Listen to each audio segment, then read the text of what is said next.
ನನ್ನ ಭಾರ ಎಂದವರ ಮುಂದೆ ಬಲವಾಗಿ ಬದುಕುವುದಕ್ಕಿಂತ ಅವರಿಂದ ದೂರವಾಗಿ ನಿಂತು ಹರಿಸುವುದೇ ಒಳಿತು.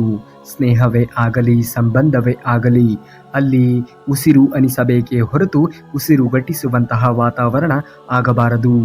ಬದುಕು ಬದಲಾಗಬೇಕು ಅಂದರೆ ಮನಸ್ಥಿತಿ ಬದಲಾಗಬೇಕು. ಮನಸ್ಥಿತಿಯು ಬದಲಾಗಬೇಕು ಅಂದರೆ ಪರಿಸ್ಥಿತಿಯು ಬದಲಾಗಬೇಕು. ಪರಿಸ್ಥಿತಿಯು ಬದಲಾಗಬೇಕು ಅಂದರೆ ಕಾಲ ಬದಲಾಗಲೇಬೇಕು. ಕಾಲವು ಬದಲಾಗಬೇಕು ಅಂದರೆ ಎಲ್ಲವನ್ನ ಎದುರಿಸಿ ಸಹಿಸುವಂತಹ ತಾಳ್ಮೆ ಇರಬೇಕು. ತಾಳ್ಮೆ ಮೈಗೂಡಬೇಕಾದರೆ ಪರಮಾತ್ಮನ ಮೇಲೆ ಇರುವಂತಹ ನಂಬಿಕೆ ಗಟ್ಟಿಯಾಗಬೇಕು. ಜೊತೆಗೆ ಇದ್ದವರು ಬದಲಾಗುತ್ತಿದ್ದಾರೆ ಎಂದು ಬೇಸರಗೊಳ್ಳಬೇಡ. ಬದಲಾಗುವವರು ಆಗಲಿ ಬಿಡಿ. ಜನರು ಬಣ್ಣವನ್ನ ಬದಲಾಯಿಸಿದರೆ ದೇವರು ಸಮಯವನ್ನೇ ಬದಲಾಯಿಸುತ್ತಾನೆ. ಶ್ರೀಕೃಷ್ಣ ಪರಮಾತ್ಮನು ಹೇಳುತ್ತಾನೆ, ತಾನೇ ಆದಿಯು ತಾನೇ ಅಂತ್ಯವು, ಸಕಲವೂ ನಾನೇ ಆಗಿದ್ದೇನೆ. ನನ್ನನ್ನು ನಂಬುವುದಾದರೆ ಪೂರ್ಣ ಮನಸ್ಸಿನಿಂದ ಅನುಮಾನವಿಲ್ಲದೆ ನಂಬು. ಹೇಗೆ ಶುದ್ಧ ಮನಸ್ಸಿನಿಂದ ಮಗು ತನ್ನ ತಾಯಿಯನ್ನ ಅಪ್ಪುವ ಹಾಗೆ ನನ್ನನ್ನು ನಂಬಿದರೆ ಮಾತ್ರ ನಾನು ನಿನ್ನ ರಕ್ಷಣೆಗೆ ನಿಲ್ಲುತ್ತೇನೆ ಎಂದು ಹೇಳುತ್ತಾನೆ. ನಿನಗೆ ಯಾರಾದರೂ ಕೆಟ್ಟದ್ದನ್ನು ಮಾಡಿದರೆ ಅದು ಅವರ ಕರ್ಮ. ಆದರೆ ನೀನು ಯಾರಿಗೂ ಕೂಡ ಕೆಟ್ಟದ್ದನ್ನು ಬಯಸದೆ ಪ್ರಾಮಾಣಿಕವಾಗಿ ಇರುವುದೇ ನಿನ್ನ ಧರ್ಮ. ನಿನ್ನ ಧರ್ಮವೇ ನಿನ್ನನ್ನು ಕಾಪಾಡುತ್ತದೆ ಎಂದು ಹೇಳುತ್ತಾನೆ ಶ್ರೀಕೃಷ್ಣ ಪರಮಾತ್ಮ. ಗಾಯ ವಾಸಿಯಾಗಬೇಕಾದರೆ ಮತ್ತೆ ಮತ್ತೆ ಅದನ್ನು ಮುಟ್ಟುವುದನ್ನು ಬಿಡಬೇಕು. ಕಹಿ ನೆನಪುಗಳು ಹಾಗೆಯೇ, ಅವುಗಳನ್ನು ಮತ್ತೆ ಮತ್ತೆ ನೆನೆಯುವುದನ್ನು ಬಿಡಬೇಕು. ಆಗ ಕಹಿ ನೆನಪುಗಳು ತಾನಾಗಿಯೇ ಮಾಯವಾಗುತ್ತವೆ. ಯಾವುದು ನಿನ್ನ ಭಾಗ್ಯದಲ್ಲಿ ಇದೆಯೋ ಅದು ನಿನಗೆ ಸಿಕ್ಕೇ ಸಿಗುತ್ತದೆ. ಯಾವುದು ನಿನ್ನದಲ್ಲವೋ ನೀನು ಎಷ್ಟೇ ಪ್ರಯತ್ನವನ್ನು ಪಟ್ಟಿದರೂ ಕೂಡ ಅದು ನಿನಗೆ ಸಿಗುವುದಕ್ಕೆ ಸಾಧ್ಯವೇ ಇಲ್ಲ. ಚಿಂತೆಯನ್ನು ಬಿಡು, ಜೀವನದಲ್ಲಿ ಬರುವುದೆಲ್ಲವನ್ನ ಬಂದಂತೆ ಸ್ವೀಕರಿಸು. ದುಃಖ ಪಡಬೇಡ, ನಿನ್ನ ಜೊತೆ ಭಗವಂತ ಖಂಡಿತವಾಗಿಯೂ ಇದ್ದೇ ಇದ್ದಾನೆ. ಜೀವನದಲ್ಲಿ ಎಲ್ಲರ ಸಹಾಯ ಕಡಿಮೆಯಾಗಬಹುದು, ಆದರೆ ನಿನ್ನ ಜೊತೆ ಸದಾ ಒಬ್ಬ ಇದ್ದೇ ಇರುತ್ತಾನೆ. ಅವನೇ ಶ್ರೀಕೃಷ್ಣ ಪರಮಾತ್ಮ. ಅವನು ತಡ ಮಾಡಬಹುದು, ಆದರೆ ಎಂದಿಗೂ ಕೂಡ ನಿನ್ನ ಕೈಯನ್ನು ಬಿಡುವುದಿಲ್ಲ. ಕೆಟ್ಟ ಸಮಯ ಬರಬಹುದು, ನೀವು ಒಳ್ಳೆಯ ಸಮಯವನ್ನು ಗುರುತಿಸಲು ಜನರು ಬದಲಾಗಬಹುದು. ಆದರೆ ನಿಜ ಗುಣ ಏನೆಂದರೆ ತಿಳಿಯಲು ಹಾಗೂ ನೀನು ಅವರನ್ನು ಏನೆಂದು ತಿಳಿದಿದ್ದೆ ಎಂದು ಗೊತ್ತಾಗಲು. ಕರ್ಣ ಯಾರಿಗೂ ಮೋಸ ಮಾಡಿಲ್ಲ, ಆದರೆ ಅವನಿಗೆ ಆಗಿರುವಂತಹ ಮೋಸ ಚರಿತ್ರೆಯಲ್ಲಿ ಯಾರಿಗೂ ಕೂಡ ಆಗಿಲ್ಲ. ಹಿಂಡಿದ ಹಾಲು ತಕ್ಷಣಕ್ಕೆ ಮೊಸರಾಗುವುದಕ್ಕೆ ಸಾಧ್ಯವಿಲ್ಲ. ಹಾಗೆಯೇ ನಿನಗೆ ಯಾರೇ ಮಾಡಿರುವಂತಹ ಪಾಪ ಕೃತ್ಯಗಳ ಫಲ ಎನ್ನುವುದು ತಕ್ಷಣಕ್ಕೆ ಅನುಭವಕ್ಕೆ ಬರುವುದಿಲ್ಲ. ಅದು ಕೊಂಚ ಸಮಯವನ್ನು ತೆಗೆದುಕೊಳ್ಳುತ್ತದೆ. ಆದರೆ ಖಂಡಿತವಾಗಿಯೂ ಪಾಪ ಕೃತ್ಯಗಳನ್ನು ಮಾಡಿದವರಿಗೆ ತಕ್ಕ ರೀತಿಯ ಶಿಕ್ಷೆಯನ್ನು ಕೊಟ್ಟೇ ಕೊಡುತ್ತದೆ. ಅದು ಬೂದಿ ಮುಚ್ಚಿದ ಕೆಂಡದಂತೆ ಸಮಯ ನೋಡಿ ಸರಿಯಾಗಿಯೇ ಸುಡುತ್ತದೆ. ತಾಳ್ಮೆ ಎನ್ನುವುದು ನಿಮ್ಮಲ್ಲಿ ಇರಬೇಕು ಅಷ್ಟೇ. ಗಂಟೆಗಟ್ಟಲೆ ದೇವರ ದರ್ಶನಕ್ಕಾಗಿ ನಿಂತು ಬೇಸತ್ತಂತಹ ಭಕ್ತನೊಬ್ಬ ದೇವರ ಬಳಿ ಪ್ರಶ್ನೆಯನ್ನ ಕೇಳುತ್ತಾನೆ. ಓ ದೇವರೇ, ದುಡ್ಡು ಕೊಟ್ಟ ಭಕ್ತರಿಗೆ ಹತ್ತಿರದಿಂದ ದರ್ಶನವನ್ನ ಕೊಡುತ್ತೀಯಾ? ದುಡ್ಡು ಕೊಡದ ಭಕ್ತರಿಗೆ ದೂರದಿಂದ ದರ್ಶನವನ್ನ ಕೊಡುತ್ತೀಯಾ? ಇದು ಯಾವ ನ್ಯಾಯ ಭಗವಂತ ಎಂದು. ಆಗ ದೇವರು ನಸುನಕ್ಕು ಹೇಳುತ್ತಾರೆ, ಮೂರ್ಖ, ನಾನು ಹೇಳಿದ್ದು ನಿನಗೆ ತಂದೆ ತಾಯಿಗಳೇ ದೈವ, ನೀನು ಕೇಳಲಿಲ್ಲ. ಗುರು ಹಿರಿಯರಲ್ಲಿ ದೇವರನ್ನ ಕಾಣಿ ಅಂದೆ, ಕಿವಿಗೆ ಹಾಕಿಕೊಳ್ಳಲಿಲ್ಲ. ಜನಸೇವೆಯೇ ಜನಾರ್ದನ ಸೇವೆ ಅಂದೆ, ನೀವು ಕಷ್ಟದಲ್ಲಿ ಇರುವವರಿಗೆ ಯಾರಿಗೂ ಕೂಡ ನೆರಳಾಗಲಿಲ್ಲ. ಅಲ್ಲಿ ಇಲ್ಲಿ ಎಲ್ಲಿಯೂ ನಾನೇ ಇರುವೆ, ಆದರೆ ಅದನ್ನು ನೀವು ನಂಬಲಿಲ್ಲ. ನನ್ನ ಮೂರ್ತಿಯನ್ನ ಗುಡಿಯೊಳಗೆ ಇರಿಸಿ ದರ್ಶನದ ವೇಳೆಯನ್ನ, ದರ್ಶನದ ದರವನ್ನ, ದರ್ಶನ ಮಾಡಲು ಸರತಿ ಸಾಲಿನಲ್ಲಿ ವಿವಿಧ ಪೂಜೆ ವಿಧಿ ವಿಧಾನಗಳನ್ನ, ಅವುಗಳ ದರವನ್ನ ನೀವೇ ವ್ಯವಸ್ಥೆ ಮಾಡಿದ್ದೀರಿ.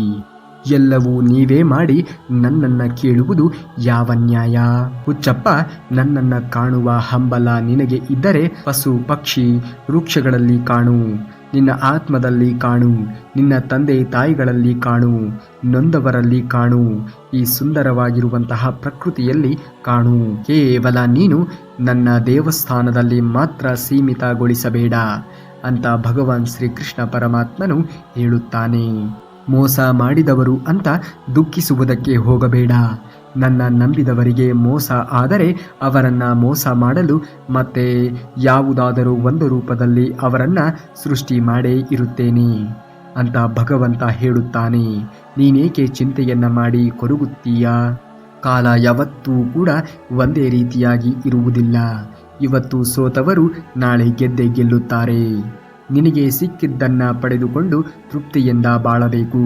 ಸಿಗದಿದ್ದನ್ನ ಮರೆತು ಖುಷಿಯಿಂದ ಬದುಕಬೇಕು. ಇಂದು ಸಿಕ್ಕಿದ್ದು ನಾಳೆ ಕೈ ಜಾರಿ ಹೋಗಬಹುದು. ಇಂದು ಸಿಗದೇ ಇದ್ದಿದ್ದು ನಾಳೆ ಒಲಿಯಬಹುದು. ಯೋಗವಿದ್ದವನಿಗೆ ಭೋಗವೂ ಇದ್ದೇ ಇರುತ್ತದೆ. ಬಿಟ್ಟು ಹೋದವರು ಹೋಗಲಿ, ಅವರ ಚಿಂತೆಯನ್ನ ಮಾಡುತ್ತಾ ನೀನು ನಿನ್ನ ಜೀವನವನ್ನ ಹಾಳು ಮಾಡಿಕೊಳ್ಳಬೇಡ. ಬಿಟ್ಟು ಹೋದವರೇ ನಿಮ್ಮನ್ನ ಬಿಟ್ಟು ಬದುಕುವಾಗ ನಿಮಗೆ ಬದುಕುವುದಕ್ಕೆ ಸಾಧ್ಯವಾಗುವುದಿಲ್ಲವೇ? ಆದ್ದರಿಂದ ಅವರಿಂದ ಕಲಿತಿರುವಂತಹ ಪಾಠವನ್ನ ಯಾವತ್ತಿಗೂ ಕೂಡ ಮರೆಯಬೇಡ. ಜೀವನ ಇರುವುದೇ 2 ದಿವಸ. ಒಂದು ನಿನ್ನ ಪರವಾಗಿರುವಂತಹ ದಿವಸವಾದರೆ ಮತ್ತೊಂದು ನಿನ್ನ ವಿರುದ್ಧವಾಗಿರುವಂತಹ ದಿವಸ. ಪರವಾದ ದಿನಗಳಲ್ಲಿ ಅಹಂಕಾರವನ್ನ ತೋರಿಸಬೇಡ. ವಿರುದ್ಧವಾಗಿರುವಂತಹ ದಿನಗಳಲ್ಲಿ ಯಾವುದೇ ಕಾರಣಕ್ಕೂ ತಾಳ್ಮೆಯನ್ನ ಕಳೆದುಕೊಳ್ಳಬೇಡ. ಸೊಕ್ಕಿದ್ದವನು ಸೂರಲೇಬೇಕು, ಬೀಗಿದವನು ಬಾಗಲೇಬೇಕು, ಏರಿದವನು ಇಳಿಯಲೇಬೇಕು, ಮೆರೆದವನು ಮಣ್ಣಾಗಲೇಬೇಕು, ಉರಿದವನು ಬೂದಿಯಾಗಲೇಬೇಕು. ಇದು ಕಾಲಚಕ್ರದ ನಿಯಮ. ಕಾಲಾಯ ತಸ್ಮೈ ನಮಃ. ದುಡಿದು ಗಳಿಸಬೇಕು, ಉಚಿತವಾಗಿ ಪಡೆಯುವುದಲ್ಲ. ತಿಂದು ಉಳಿಸಬೇಕು, ತಿನ್ನದೆಯೇ ಸಾಯುವುದಲ್ಲ. ಸಾಧಿಸಿ ಸಾಯಬೇಕೇ ಹೊರತು ಶರಣಾಗುವುದು ಅಲ್ಲವೇ ಅಲ್ಲ. ಜೀವನದಲ್ಲಿ ಜನ ನೀನು ಏನು ಮಾಡಿದರೂ ಕೂಡ ಮಾತನಾಡುತ್ತಾರೆ. ನೀನು ಒಳ್ಳೆಯ ಕೆಲಸಗಳನ್ನು ಮಾಡಿದರೂ ಮಾತನಾಡುತ್ತಾರೆ. ಅದೇ ನೀನು ಕೆಟ್ಟ ಕೆಲಸಗಳನ್ನು ಮಾಡಿದರೂ ಕೂಡ ಮಾತನಾಡುತ್ತಾರೆ. ಮಾತನಾಡುವಂತಹ ವ್ಯಕ್ತಿಗಳಿಗೆ ಮಾತನಾಡುವುದನ್ನು ಬಿಟ್ಟು ಬೇರೆ ಏನೂ ಕೂಡ ಕೆಲಸ ಇರುವುದಿಲ್ಲ. ಅದೊಂದೇ ಅವರಿಗೆ ಕೆಲಸವಾಗಿರುತ್ತದೆ. ಅದು ಸತ್ಯವೋ ಸುಳ್ಳೋ ಎನ್ನುವುದಾಗಿ ಅವರು ಎಂದಿಗೂ ಕೂಡ ಯೋಚನೆಯನ್ನು ಮಾಡುವುದಕ್ಕೆ ಹೋಗುವುದೇ ಇಲ್ಲ. ಓಡಿ ಹೋಗುವುದು ಮೂರ್ಖತನದ ಪರಮಾವಧಿ. ಈ ಜಗತ್ತಿನಲ್ಲಿ ಯಾವುದೂ ಕೂಡ ಶಾಶ್ವತವಲ್ಲ. ಹಾಗಾಗಿ ಬರುವುದೆಲ್ಲವನ್ನ ಬಂದಂತೆ ಸ್ವೀಕರಿಸುತ್ತಾ ಮುಂದೆ ನಡೆಯುವುದನ್ನು ಕಲಿಯಬೇಕು. ಯಾವುದೇ ಕಾರಣಕ್ಕೂ ಓಡಿ ಹೋಗಬಾರದು. ಅದೆಂತಹ ಪರಿಸ್ಥಿತಿ ಜೀವನದಲ್ಲಿ ಉದ್ಭವ ಆದರೂ ಕೂಡ ಅದನ್ನೆಲ್ಲವನ್ನ ಮೆಟ್ಟಿ ಮುಂದೆ ನಡೆಯುವುದನ್ನು ಕಲಿಯಬೇಕು. ಏಕೆಂದರೆ ಜೀವನ ಎನ್ನುವುದು ಶಾಶ್ವತವಲ್ಲ ನೋಡಿ. ಹಾಗಂತ ಜೀವನದಲ್ಲಿ ಬರುವಂತಹ ಸಮಸ್ಯೆಗಳು ಶಾಶ್ವತವಾಗಿ ಉಳಿಯುವುದಕ್ಕೆ ಸಾಧ್ಯವೇ? ಖಂಡಿತವಾಗಿಯೂ ಕೂಡ ಇಲ್ಲ. ಬರುವುದೆಲ್ಲವನ್ನ ಬಂದಂತೆ ಸ್ವೀಕರಿಸಿ. ಇನ್ನು ನಿನ್ನ ಕೋಪ ಎನ್ನುವುದು ನಿನ್ನ ದಾರಿಯನ್ನ ತಪ್ಪಿಸಬಹುದು. ಹಾಗಾಗಿ ಸುಖ ಸುಮ್ಮನೆ ಕೋಪವನ್ನ ಮಾಡಿಕೊಳ್ಳುವುದು ಅನಗತ್ಯ. ಕೋಪ ಎನ್ನುವುದು ನಿನ್ನ ದಾರಿಯನ್ನ ಸೃಷ್ಟಿ ಮಾಡುವಂತೆ ಇರಬೇಕೇ ವಿನಃ ನಿನ್ನ ದಾರಿಯನ್ನ ಮುಚ್ಚುವಂತೆ ಇರಬಾರದು. ಕೋಪ ಎನ್ನುವುದು ಯಾರಿಗೂ ಕೂಡ ಒಳ್ಳೆಯ ಫಲಿತಾಂಶವನ್ನ ಕೊಡುವುದಕ್ಕೆ ಸಾಧ್ಯವೇ ಇಲ್ಲ. ಅತಿಯಾದ ಕೋಪ ಎನ್ನುವುದು ಸಂಬಂಧವನ್ನ ಹಾಳು ಮಾಡುತ್ತದೆ. ಹಾಗಾಗಿ ಕೋಪ ಎನ್ನುವುದು ಎಷ್ಟಿರಬೇಕೋ ಅಷ್ಟೇ ಇರಬೇಕು. ಭಗವಂತನನ್ನ ಎಲ್ಲಿಯೂ ಹುಡುಕಬೇಕಾಗಿಲ್ಲ. ಅವರು ನಿನ್ನಲ್ಲಿಯೇ ಇದ್ದಾರೆ. ನೀನು ಅದನ್ನು ಕಾಣಬೇಕು ಅಷ್ಟೇ. ನಿನ್ನ ನಿಷ್ಠೆ, ನಿನ್ನ ಪ್ರಾಮಾಣಿಕತೆ, ನಿನ್ನ ಸತ್ಯ, ನಿನ್ನ ಧರ್ಮ ಇವುಗಳನ್ನು ನೀನು ರಕ್ಷಣೆ ಮಾಡಿದರೆ ಪರಮಾತ್ಮ ಅಥವಾ ಧರ್ಮ ನಿನ್ನನ್ನು ರಕ್ಷಣೆ ಮಾಡುತ್ತದೆ.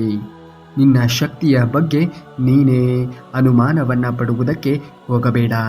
ಮೊದಲು ನಿನ್ನ ಮೇಲೆ ನಿನಗೆ ನಂಬಿಕೆ ಎನ್ನುವುದು ಇರಲಿ. ಭಗವಂತ ಎಲ್ಲ ದಾರಿಯನ್ನು ತಾನಾಗಿಯೇ ಸೃಷ್ಟಿ ಮಾಡುತ್ತಾನೆ. ಮೊದಲು ನಿನ್ನ ತನವನ್ನು ಅಡವಿಟ್ಟು ಯಾವುದೇ ಕಾರಣಕ್ಕೂ ಇತರರನ್ನು ಮೆಚ್ಚಿಸುವಂತಹ ಕೆಲಸವನ್ನು ಮಾಡಲೇಬೇಡ. ನಿನ್ನ ಕರ್ತವ್ಯವನ್ನು ನೀನು ತುಂಬ ಪ್ರಾಮಾಣಿಕವಾಗಿ ನಿಷ್ಠೆಯಿಂದ ಮಾಡು. ಅದಕ್ಕೆ ಪರಿಹಾರವನ್ನು ಅಥವಾ ಫಲಿತಾಂಶವನ್ನು ದೇವರು ಸಮಯ ಬಂದಾಗ ಖಂಡಿತವಾಗಿಯೂ ಕೊಟ್ಟೇ ಕೊಡುತ್ತಾನೆ. ಕೆಟ್ಟವರಿಗೂ ಒಳ್ಳೆಯದನ್ನೇ ಬಯಸು. ದೇವರು ಕೆಟ್ಟವರಿಗೆ ಯಾವ ಶಿಕ್ಷೆಯನ್ನು ಕೊಡಬೇಕೋ ಆಯಾ ಕಾಲಮಾನಕ್ಕೆ ಅನುಗುಣವಾಗಿ ಕೊಟ್ಟೇ ಕೊಡುತ್ತಾನೆ. ನೀನು ಮಾತ್ರ ಕೆಟ್ಟವರ ಪ್ರಭಾವಕ್ಕೆ ಒಳಗಾಗಿ ಜೀವನದಲ್ಲಿ ಇಲ್ಲ ಸಲ್ಲದ ಯೋಚನೆಗಳನ್ನಾಗಲಿ ಇಲ್ಲ ಸಲ್ಲದ ದಾರಿಗಳನ್ನು ಹಿಡಿಯುವುದಾಗಲಿ ಮಾಡಲೇಬಾರದು. ಕೆಟ್ಟವರಿಗೂ ಒಳ್ಳೆಯದನ್ನೇ ಬಯಸು. ಅಧರ್ಮದಿಂದ ಶತ್ರು ಹಲವು ಬಾರಿ ಗೆಲ್ಲಬಹುದು. ಆದರೆ ಕರ್ಮ ಎನ್ನುವುದು ಎದುರಾದರೆ ಧರ್ಮ ಅವನನ್ನ ಸುಡಲು ಪ್ರಾರಂಭಿಸುತ್ತದೆ. ಅವನ ಒಂದು ನಿರ್ನಾಮವನ್ನು ತಪ್ಪಿಸುವುದಕ್ಕೆ ಯಾರಿಂದಲೂ ಕೂಡ ಸಾಧ್ಯವೇ ಇಲ್ಲ.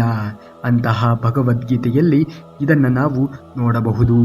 ಯಾರೇ ನಿನಗೆ ಮೋಸವನ್ನ ಮಾಡಲಿದ್ದಾರೆ, ನಿನ್ನನ್ನು ನೋಯಿಸಲಿ, ಅದನ್ನೆಲ್ಲ ನೀನು ನಿನ್ನ ತಲೆಯಿಂದ ತೆಗೆದು ಹಾಕಿಬಿಡು. ನಿನ್ನ ಮುಂದಿನ ಗುರಿಯ ಕಡೆಗೆ ನೀನು ಸಾಗು.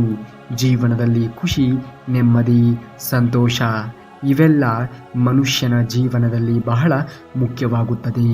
ಅನಗತ್ಯವಾಗಿ ಚಿಂತಿಸುವುದನ್ನು ಬಿಟ್ಟು ಬಿಡು. ಯಾರು ನಿನ್ನನ್ನು ಏನು ಮಾಡಲು ಸಾಧ್ಯವೇ ಇಲ್ಲ. ಅಂತಿಮವಾಗಿ ಆತ್ಮ ಎನ್ನುವುದು ಹುಟ್ಟುತ್ತದೆ, ಸಾಯುತ್ತದೆ ಅಷ್ಟೇ. ಅದಕ್ಕೆ ನೀನು ಚಿಂತಿಸುವುದನ್ನು ಬಿಟ್ಟು ಬದುಕಿನಲ್ಲಿ ಸಂತೋಷವಾಗಿ ಇರುವುದನ್ನು ಕಲಿತುಕೋ. ಮೊದಲು ಕಲ್ಲಾಗುವುದನ್ನ ಕಲಿತುಕೋ, ತದನಂತರದಲ್ಲಿ ಶಿಲೆಯಾಗಿ ನೀನು ಪ್ರಚಾರವನ್ನ ಪಡೆಯುವೆ. ನಿನ್ನ ಮನಸ್ಸಿಗೆ ನೋವು ಮಾಡುವ ವ್ಯಕ್ತಿಗಳಿಗೆ ನಿನ್ನ ಬೆಲೆ ತಿಳಿಯಬೇಕು ಅಂದರೆ ಮೊದಲು ನೀನು ಅವರನ್ನ ನಿರ್ಲಕ್ಷಿಸುವುದನ್ನ ಕಲಿತುಕೋ. ಯಾರ ಮನಸ್ಸಿನಲ್ಲಿ ನಾನೇ ಸರಿ ಅನ್ನುವುದು ಇರುತ್ತದೆಯೋ ಆತನಿಗೆ ತನ್ನ ತಪ್ಪಿನ ಅರಿವು ಯಾವತ್ತಿಗೂ ಕೂಡ ಆಗುವುದಿಲ್ಲ. ಆದ್ದರಿಂದ ನೀನು ಯಾರ ಬಗ್ಗೆಯೂ ಕೂಡ ಚಿಂತಿಸದೆ, ಯೋಚನೆಯನ್ನ ಮಾಡದೆ ನಿನ್ನ ಜೀವನವನ್ನ ಸಂತೋಷದಿಂದ, ಪ್ರಾಮಾಣಿಕವಾಗಿ, ಶುದ್ಧ ಮನಸ್ಸಿನಿಂದ ಅನುಭವಿಸು. ಜೀವನದಲ್ಲಿ ನೀನು ಏನೇ ಮಾಡಿದರೂ ಕೂಡ ತಿಳಿದು ಮಾಡು. ಜ್ಞಾನಪೂರ್ವಕವಾಗಿ ಮಾಡಿರುವಂತಹ ಕರ್ಮ ಸಫಲ ಎಂದಿಗೂ ಕೂಡ ಆಗುವುದಿಲ್ಲ. ಕರ್ಮ ಅಂದರೆ ಏನು ಅಂತ ಅರ್ಜುನ ಶ್ರೀಕೃಷ್ಣ ಪರಮಾತ್ಮನನ್ನ ಕೇಳಿದಾಗ ಶ್ರೀಕೃಷ್ಣ ಪರಮಾತ್ಮ ನಗು ನಗುತ್ತಾ ಹೇಳುತ್ತಾನೆ, ಉತ್ತಮವಾಗಿರುವಂತಹ ಕೆಲಸಕ್ಕೆ ಉತ್ತಮವಾಗಿರುವಂತಹ ಪರಿಣಾಮ, ಕೆಟ್ಟ ಕೆಲಸಕ್ಕೆ ಕೆಟ್ಟ ರೀತಿಯ ಪರಿಣಾಮ. ನಿನ್ನನ್ನು ತುಳಿಯುವುದು ಯಾರು ಎಷ್ಟೇ ವೇಷವನ್ನು ಹಾಕಿದರೂ ಕೂಡ ಪರಿಸ್ಥಿತಿ ಮತ್ತು ಕಾಲ ಅವರ ನಿಜ ಸ್ವರೂಪವನ್ನು ಒಂದಲ್ಲ ಒಂದು ದಿನ ಪರಿಚಯವನ್ನು ಮಾಡುವುದು ಮಾತ್ರ ಖಂಡಿತವಾಗಿಯೂ ಸತ್ಯ. ಖುಷಿ, ಸಂತೋಷ, ನೆಮ್ಮದಿ ಎಲ್ಲವೂ ನಿನ್ನಲ್ಲಿಯೇ ಇದೆ. ಅದನ್ನು ನೀನು ಕಂಡುಕೊಳ್ಳಬೇಕು ಅಷ್ಟೇ. ಯಾರನ್ನೂ ಕೂಡ ನೋಯಿಸಬೇಡ. ನಿನ್ನ ಪಾಡಿಗೆ ನೀನು ಇರು. ಎಲ್ಲರಿಗೂ ಕೂಡ ಸಮಯ ಎನ್ನುವುದು ಎಲ್ಲವನ್ನ ಕಲಿಸುತ್ತದೆ. ಆ ಸಮಯ ಬರುವವರೆಗೂ ತಾಳ್ಮೆಯಿಂದ ಕಾದಿರು ಅಷ್ಟೇ. ಅವರು ನಿನ್ನನ್ನ ಗೌರವಿಸಿದರೆ ನೀವು ಗೌರವಿಸಿ. ಅವರು ನಿಮ್ಮನ್ನ ಅಗೌರವಿಸಿದರೆ ಆಗಲೂ ಕೂಡ ನೀವು ಅವರನ್ನ ಗೌರವಿಸಿ. ಅವರಿಗೋಸ್ಕರ ನಿಮ್ಮಲ್ಲಿ ಅಡಗಿರುವಂತಹ ಶ್ರೇಷ್ಠ ಗುಣಗಳನ್ನು ಏಕೆ ನೀವು ಕಳೆದುಕೊಳ್ಳುತ್ತೀರಾ? ಯಾವುದೇ ವ್ಯಕ್ತಿಯ ಬಗ್ಗೆ ಅತಿಯಾದ ಬಾಂಧವ್ಯ ಹಾನಿಕಾರಕ. ಏಕೆಂದರೆ ಬಾಂಧವ್ಯವು ನಿರೀಕ್ಷೆಗಳಿಗೆ ಕಾರಣವಾಗುತ್ತದೆ ಮತ್ತು ನಿರೀಕ್ಷೆಗಳು ದುಃಖಕ್ಕೆ ಕಾರಣವಾಗುತ್ತದೆ. ಭಗವದ್ಗೀತೆಯಲ್ಲಿ ಭಗವಾನ್ ಶ್ರೀಕೃಷ್ಣ ಪರಮಾತ್ಮನು ಹೇಳುತ್ತಾನೆ, ನಿಮ್ಮ ಜೀವನದ ಸಂಗಾತಿ ಯಾರು? ಅಪ್ಪ, ಅಮ್ಮ, ಹೆಂಡತಿ, ಮಗ, ಗಂಡ, ಸ್ನೇಹಿತರು ಅಲ್ಲವೇ ಅಲ್ಲ. ನಿಮ್ಮ ನಿಜವಾದ ಜೀವನದ ಸಂಗಾತಿ ನಿಮ್ಮ ದೇಹ. ನಿಮ್ಮ ದೇಹವು ಪ್ರತಿಕ್ರಿಯಿಸುವುದನ್ನು ನಿಲ್ಲಿಸಿದರೆ ಯಾರೂ ಕೂಡ ನಿಮ್ಮೊಂದಿಗೆ ಇರುವುದಕ್ಕೆ ಸಾಧ್ಯವೇ ಇಲ್ಲ. ಕೊಟ್ಟು ನೋಡುತ್ತಾನೆ ದೇವರು, ಕಿತ್ತುಕೊಂಡು ಕೂಡ ನೋಡುತ್ತಾನೆ. ಅರಿತು ಬಾಳಲೆಂದು ಬೀಳಿಸಿಯೂ ಕೂಡ ನೋಡುತ್ತಾನೆ. ನಮಗೆ ಗೊತ್ತಿಲ್ಲದಂತೆ ಅವನು ಮತ್ತೆ ಕೈ ಹಿಡಿದು ಎತ್ತುತ್ತಾನೆ. ಇದನ್ನು ಅರಿತವರಿಗೆ ಇಲ್ಲಿಯೇ ಸ್ವರ್ಗ, ಇದನ್ನ ಅರಿಯದೇ ಇರುವಂಥವರಿಗೆ ಇಲ್ಲಿಯೇ ನರಕ. ಹುಟ್ಟಿದಂತಹ ಮನುಷ್ಯ ಸಮಯ ಬಂದಾಗ ಸಾಯಲೇಬೇಕು ಮತ್ತು ಮರಣದ ನಂತರ ಖಂಡಿತವಾಗಿಯೂ ಮತ್ತೆ ಹುಟ್ಟುತ್ತಾನೆ. ಆದುದರಿಂದ ಅನಿವಾರ್ಯವಾಗಿರುವಂತಹ ನಿನ್ನ ಕರ್ತವ್ಯದ ಪಾಲನೆಯನ್ನ ನೀನು ಶೋಕಿಸಬಾರದು. ಭೂಮಿಯಲ್ಲಿ ಬಿತ್ತಿರುವಂತಹ ಬೀಜ ಹೇಗೆ ತಕ್ಷಣಕ್ಕೆ ಫಲವನ್ನ ಕೊಡುವುದಿಲ್ಲವೋ ಹಾಗೆಯೇ ಅಧರ್ಮ ಮಾಡಿರುವಂತಹ ವ್ಯಕ್ತಿಗೆ ತಕ್ಷಣ ಕೆಟ್ಟ ಫಲ ಸಿಗುವುದಿಲ್ಲ. ಪಾಪದ ಕೊಡ ತುಂಬುತ್ತಾ ಹೋದಂತೆ ಒಮ್ಮೆಗೆ ಬುಡ ಸಮೇತವಾಗಿ ಕಿತ್ತು ಹಾಕುತ್ತದೆ.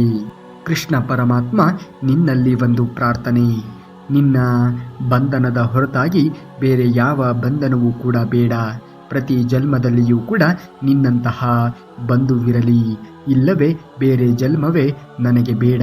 ಧರ್ಮದ ದಾರಿಯಲ್ಲಿ ಹೋಗು. ನೀನು ನಡೆಯುವಾಗ ಎಡವಿ ಪಾತಾಳಕ್ಕೆ ಬಿದ್ದರೆ ನಿನ್ನನ್ನು ಮೇಲೆ ಎತ್ತುವುದಕ್ಕೆ ಆ ಭಗವಂತ ಶ್ರೀಕೃಷ್ಣ ಪರಮಾತ್ಮನು ಬಂದೇ ಬರುತ್ತಾನೆ. ಅಗತ್ಯವಿದ್ದಾಗ ಮಾತ್ರ ನೆನಪಿಸಿಕೊಳ್ಳುವುದು ಮಾನವನ ಸಹಜ ಗುಣ. ಅದಕ್ಕಾಗಿ ಬೇಸರ ಪಡಬೇಡ.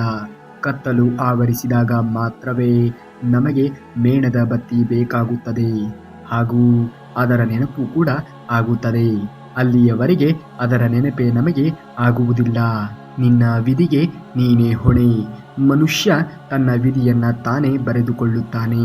ಯಾರು ಹೇಗೆ ಯಾವ ರೀತಿ ಕರ್ತವ್ಯಗಳನ್ನು ಮಾಡುತ್ತಾರೆಯೋ ಆ ವಿಧಿಯು ಆ ರೀತಿಯಾಗಿ ರೂಪುಗೊಳ್ಳುವುದು. ಪ್ರಯತ್ನ ಮತ್ತು ಆತ್ಮವಿಶ್ವಾಸ ಒಂದು ಇದ್ದರೆ ಎಂತಹ ಸಾಧನೆ ಆದರೂ ಕೂಡ ಮಾಡಬಹುದು. ನಿರಂತರವಾಗಿರುವಂತಹ ಪ್ರಯತ್ನ, ನಿಮ್ಮ ಆತ್ಮವಿಶ್ವಾಸ ಗಟ್ಟಿಯಾಗಿ ಇರಬೇಕು. ನೀನೇನು ಅಂತ ಗೊತ್ತಿರುವಾಗ ಯಾರ ಅಭಿಪ್ರಾಯವನ್ನ ಕಾಯಲೇಬೇಡ. ಒಳ್ಳೆಯವರಿಗೆ ಒಳ್ಳೆಯತನವೇ ಶತ್ರು. ನೀ ಚೆನ್ನಾಗಿದ್ದರೆ ಮಾತ್ರ ನಿನಗೆ ಸಂಬಂಧಿಕರು, ನೀ ಕೆಟ್ಟರೆ ಅವರೆಲ್ಲರೂ ಕೂಡ ಅಪರಿಚಿತರು. ನಮ್ಮಿಂದ ಲಾಭವಿದೆ ಅಂತ ಗೊತ್ತಾದರೆ ಶತ್ರುವು ಕೂಡ ಮಿತ್ರನಾಗುತ್ತಾನೆ. ನಮ್ಮಿಂದ ನಷ್ಟವಾಗುತ್ತಿದೆ ಅಂತ ಗೊತ್ತಾದರೆ ಮಿತ್ರನೂ ಕೂಡ ಶತ್ರುವು ಆಗಬಹುದು. ಜೀವನದಲ್ಲಿ 1000 ಗೋವುಗಳ ಗುಂಪು ಒಂದೇ ಕಡೆಯಲ್ಲಿ ಕರು ಖಚಿತವಾಗಿ ತಾಯಿಯನ್ನ ಹುಡುಕಿಕೊಂಡು ಹೋಗಿಯೇ ಹೋಗುತ್ತದೆ. ಅದೇ ವಿಧಿಯಾಗಿ ಒಳ್ಳೆಯದು ಕೆಟ್ಟದ್ದು, ಪಾಪ ಪುಣ್ಯ, ನಾವು ಮಾಡುವಂತಹ ಕರ್ಮ ಫಲಗಳು ಕೂಡ ನಮ್ಮನ್ನ ಹುಡುಕಿಕೊಂಡು ಬಂದೇ ಬರುತ್ತದೆ. ಅದನ್ನು ತಪ್ಪಿಸುವುದಕ್ಕೆ ಯಾರಿಂದಲೂ ಕೂಡ ಸಾಧ್ಯವೇ ಇಲ್ಲ. ಹಾಗಾಗಿ ಜೀವನದಲ್ಲಿ ಮಾಡುವಂತಹ ಕೆಲಸ ಕಾರ್ಯಗಳ ಮೇಲೆ ಕೊಂಚ ನಿಗಾ ಎನ್ನುವುದು ಇರಬೇಕು. ನೀವು ಮಾಡುವಂತಹ ಕೆಲಸದಿಂದ ಯಾರಿಗೂ ಕೂಡ ಕೇಡು ಉಂಟಾಗಬಾರದು. ಆತ್ಮಬಲ ಬದುಕಿನ ಸವಾಲುಗಳನ್ನು ಎದುರಿಸಲು ಆತ್ಮಬಲ ಬೇಕು. ಆತ್ಮಬಲವನ್ನ ಹೆಚ್ಚಿಸಿಕೊಳ್ಳುವುದಕ್ಕೆ ಪರಮಾತ್ಮನ ಕೃಪೆ ಎನ್ನುವುದು ಬೇಕು. ಪರಮಾತ್ಮನ ಕೃಪೆ ಪಡೆಯಲು ನಿರಂತರವಾಗಿ ಅವನ ನಾಮ ಸ್ಮರಣೆಯನ್ನ ನಾವು ಮಾಡಲೇಬೇಕು. ಪ್ರತಿಯೊಬ್ಬರೂ ಅವರವರ ಕಾರ್ಯ ಫಲವನ್ನ ಅನುಭವಿಸಲೇಬೇಕು. ಆದರೆ ಭಗವಂತನ ನೆನಪಿನ ಬಲವಿದ್ದರೆ ದೊಡ್ಡ ಅನಾಹುತ ಆಗುವುದರ ಬದಲಿಗೆ ಚಿಕ್ಕ ಚಿಕ್ಕ ನೋವನ್ನು ಅನುಭವಿಸಿ ಸಂಕಷ್ಟದಿಂದ ಮುಕ್ತರಾಗಬಹುದು. ಒಳ್ಳೆಯ ಜನರನ್ನ ಪರೀಕ್ಷೆ ಮಾಡಬೇಡಿ.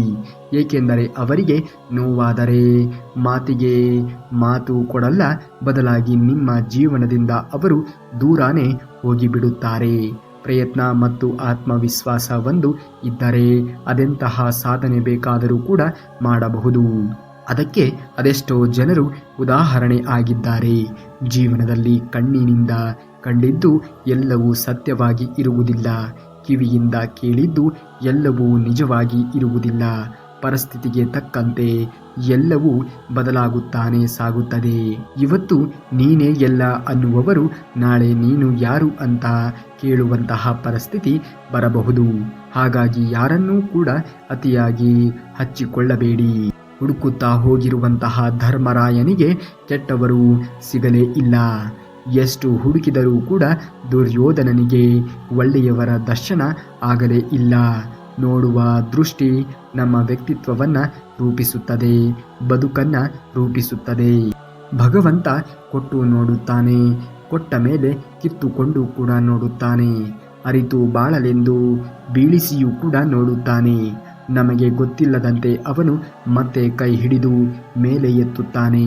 ಇದನ್ನು ಅರಿತವನಿಗೆ ಇಲ್ಲಿಯೇ ಸ್ವರ್ಗ, ಇದನ್ನು ಅರಿಯದೇ ಇರುವಂತಹ ವ್ಯಕ್ತಿಗೆ ಇಲ್ಲಿಯೇ ನರಕ.